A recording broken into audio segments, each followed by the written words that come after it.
গতকাল বাগনানে শুভেন্দু অধিকারীর জনসভা ছিল। একেবারে বিশাল জনস্রোত বললেই চলে।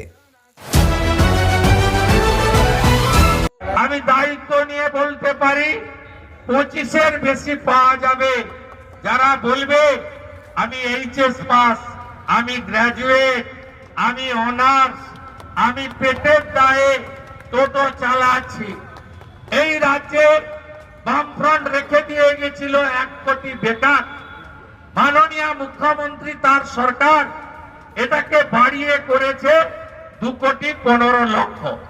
আর এর মধ্যেই পেয়ে গেলাম উলুবেড়িয়া পূর্ব বিধানসভার 3 নম্বর মণ্ডলের সভাপতি স্বপন মেটে মহাশয়কে। নমস্কার, আমি স্বপন মেটে, উলুবেড়িয়া পূর্ব বিধানসভা 3 নম্বর মণ্ডলের সভাপতি।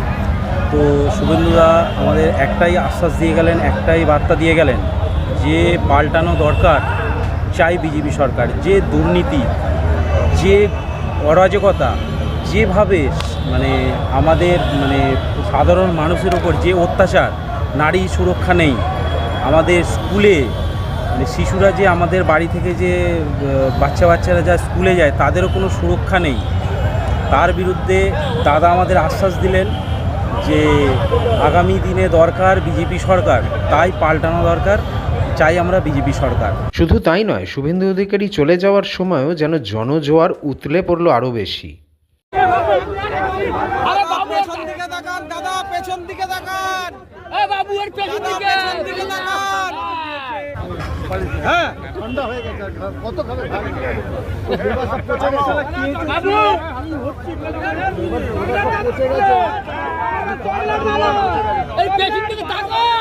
বাবু ডাকছে, বাবু এদিকে একবার, এক মিনিট বাবু।